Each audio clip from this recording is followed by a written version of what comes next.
In fact, I'll be bidding on that Parisii for a client because we bid on one that was in a Belgium auction. I think it was Belgium years ago. Didn't get it, and then this one in CNG came up. And so I always tell clients, I'm like, if you lose out on a coin, don't worry, because there's going to probably be another one coming up. Yeah, I've heard you say that. That's got to be very hard in practice as a client to swallow. But yeah, I hear you say Sometimes, that. Sometimes.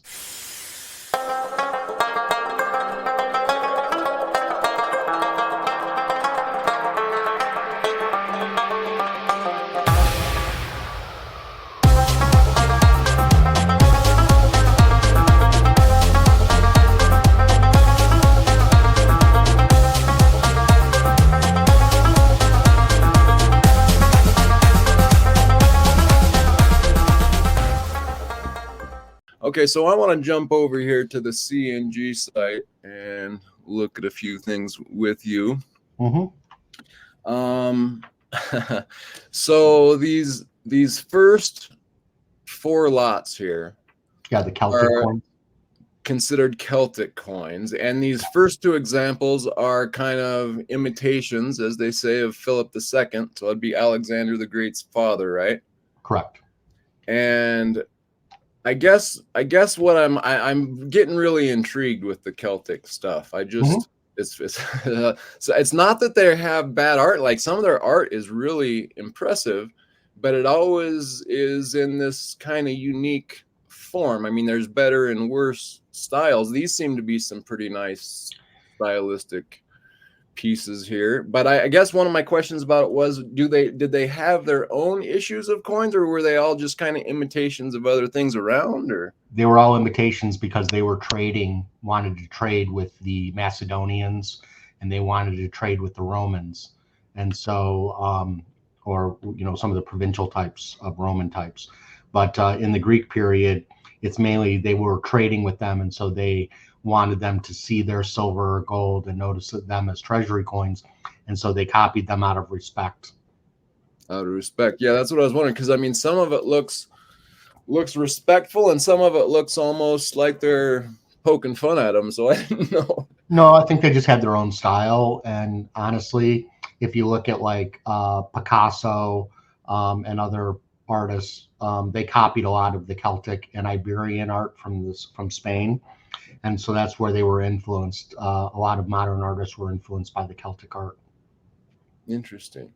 Okay. And this one right here, this lot 5, it seems to have a head of a human almost to the horse there. And, yeah. But it's this is actually referencing like a quadriga type. Yeah. Type thing. Okay. Correct. So, and then see lot number 9. Yeah.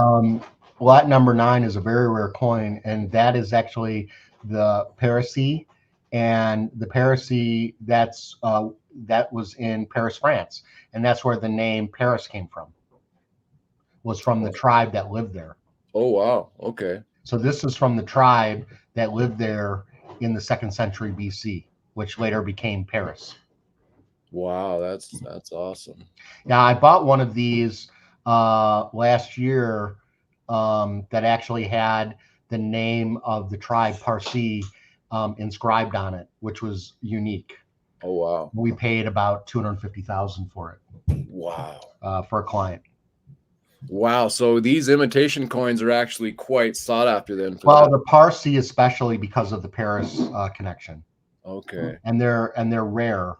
Relatively rare, scarce, and they issued them for several hundred years. So it depends on what style, period, things like that. So like I was bidding on one. In fact, I'll be bidding on that Parisii for a client because we bid on one that was in a Belgium auction. I think it was Belgium years ago. Didn't get it. And then this one in CNG came up.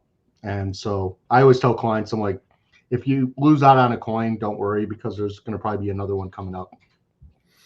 Yeah, I've heard you say that. That's got to be very hard in practice as a client to swallow. But yeah, I hear you say that. Sometimes.